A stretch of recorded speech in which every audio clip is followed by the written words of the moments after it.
ولان في اكتر طريقة او مليون طريقة عشان تحشي بيها مكرونة، لازانيا، جلاش، سمبوسك، هعمل معاكم النهاردة اكتر الحشوات انتشارا وسهولة وطعمه يكون خطير. هعمل معاكم اللحمة المفرومة بطريقتين، الاتنين ابسط من بعض. تقدري تستخدميها في الاسباجيتي، في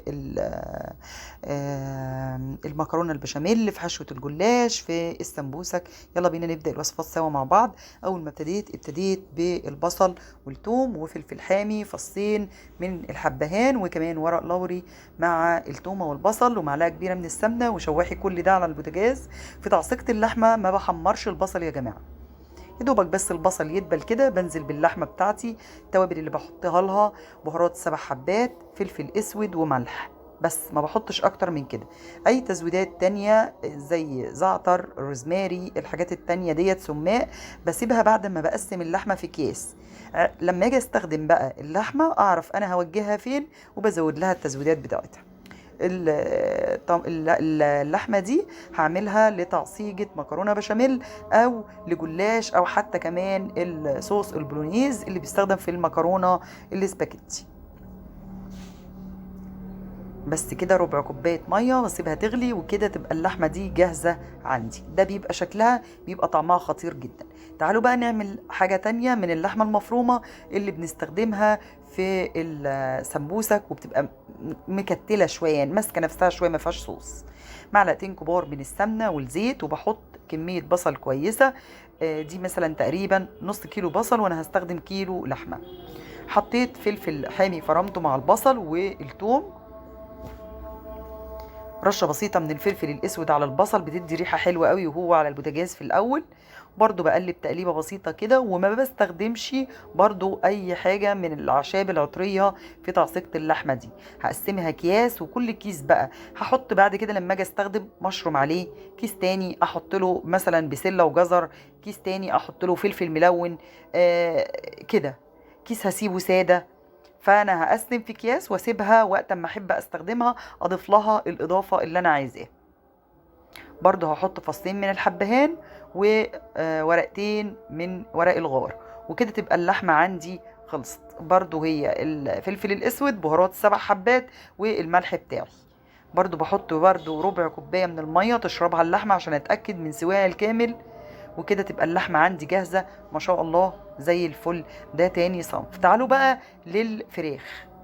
هستخدم النهاردة، هعمل حشوة بالمشروم، وبرضو تقدري تستخدميها في اكتر من حاجة.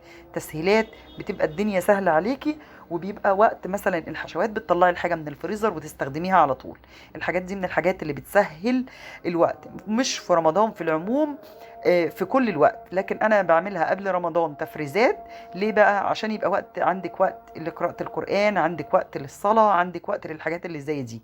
يبقى اليوم يوم خضار عادي جدا ما فيهوش اي حاجه. ده الكيلو انا قسمته، اللي هو الساده، قسمته لثلاث اكياس.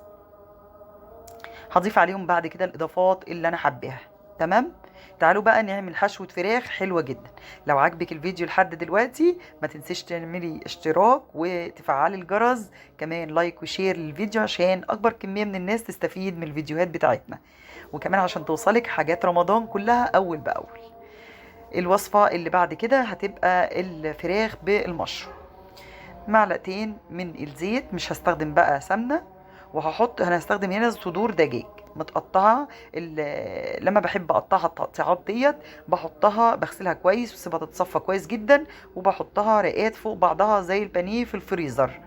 تجمد نص تجميدة، وبعدين بالسكينة قطعي بقى كده اهو. هتلاقي عندك الحاجات البسيطة دي، الشرايط البسيطة دي تقدري بقى تستخدميها في الحشوات، او حتى في البيتزا، وممكن كمان تستخدميها يتعمل منها شاورما، او الطبق الشهير بتاعة فتة الشاورما. بصوا، الفيديو فيه كمية تفاصيل حلوة جدا هتستفادوا منها. دي كده رشة الفلفل الاسود. قلت لكم قبل كده يا جماعة، لما بنكون بنجهز لحاجة ما بتجهزيش في نفس الشهر، عشان كلنا عارفين ان الدنيا بقت غالية دلوقتي. فانت لما بتجهزي الحاجات دي بتجهزيها على مراحل، على فترات. يعني تجيبي مثلا ده، حتى حفظ الخضار، انا ما بحفظش بسلة او محافظة مثلا بسلة يعني. مثال، ما بحفظش البسلة ال5 كيلو اللي انا هحفظهم، او ال3 كيلو او ال2 كيلو كلهم مرة واحدة. لا هاتي كيلو، ولو انت طبختك نص كيلو يبقى النص هتعمليه ونص هتشيليه. لو انت طبختك كيلو ونص يبقى كيلو الا ربع هتعمليه وكيلو الا ربع هتشيليه. قيسي بقى على كده كل الحاجات. انا حطيت على الفراخ رشة زعتر، فلفل اسود، بهارات السبع حبات، وكمان المشروم الفريش.